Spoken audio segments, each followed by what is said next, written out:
As a torrent of conservative-led and even some liberal-backed book bans inundate libraries, classrooms, and other places of learning, New York's Brooklyn Public Library is giving teen readers a different weapon against censorship.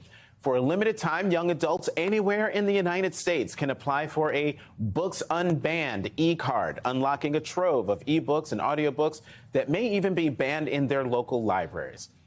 Joining me now is Linda E. Johnson, President and CEO of the Brooklyn Public Library. Ms. Johnson, thank you very much for coming to the Sunday show. We'd love for you to tell viewers what was the thinking behind making some books available with no hold or wait times, and how were those titles selected? Well, thank you for having me, Jonathan. The idea arose because there's been an unprecedented increase in the number of challenges to books over the past year, more than any time in the last 20 years, which is surprising. And also some of the books that are being challenged are books that are classics, To Kill a Mockingbird, for example. So books from the 60s.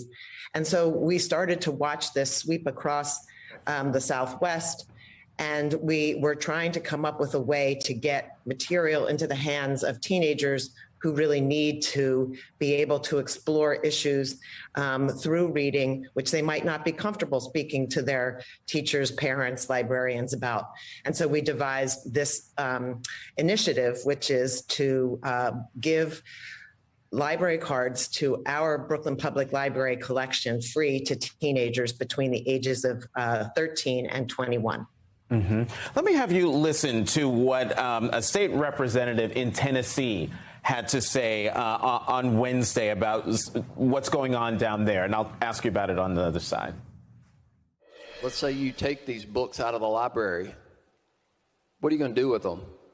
You going to put them in the street? Light them on fire? Where are they going?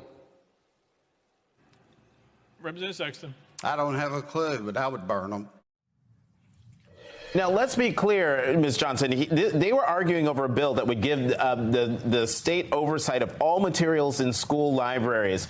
And this legislator says that, oh, I don't know, we'll just burn the books that would be removed from libraries. Your reaction to that? Yeah, I hadn't seen that clip before. I'm horrified to hear that. And actually, we've been comparing what is going on with book challenges to the times when books were burned.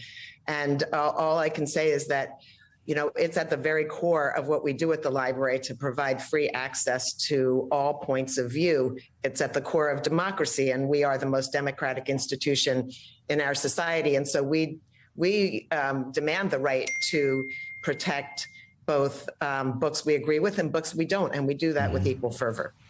You know, we have this poll up right now, should books be banned, that comes from CBS News. If we could put that back up. And you can see overwhelmingly, the folks polls say no, that books that discuss race, criticize U.S. history, depict slavery, political ideas you disagree with, that books that have those topics should not be banned. So why do you think politicians are getting in the way of the American people? Yeah, I don't know. The other topic that's also coming up on these these challenges are books that deal with gender identity. I think it's out of fear, and I think that it's, as usual, a minority that's speaking most loudly, and maybe not representing, especially not representing the teenagers that are looking for these materials, looking for representation of themselves in the books that they're reading. And we know because they are sending us the most poignant paragraphs accompanying their requests for the cards that we're offering. Oh, wow. I mean, do any come to mind? Yeah, actually, I because I was looking at them this morning, I have a list of them with their you know, everything from I can't be open about my feelings about LGBTQ issues, and it means that I can't even be open with my family about these issues, you know, and it's so helpful to me to be able to have access to these books. One from a teenager who's being homeschooled in a conservative part of the country and is concerned that the material that's being taught is all from very carefully curated books, lots of them based on Christian faith, and not being exposed to broader points of view. It's really extraordinary what we're seeing from these teenagers, and we're actually connecting the teenagers who are receiving the cards with Brooklyn teenagers who have formed what they're calling a Freedom Council, and we'll be having book discussions around some of these challenged books. Okay, we've got less than 10 seconds left, but I have to ask you this one last question real fast. Any other libraries doing what you're doing at the Brooklyn Public Library? Not exactly what we're doing. There are other initiatives out there, that are targeted on specific books, but I will encourage all libraries that have robust collections like we do, over 300,000 ebooks, 200,000 audiobooks, databases, do the same thing or come up with something that works for your system.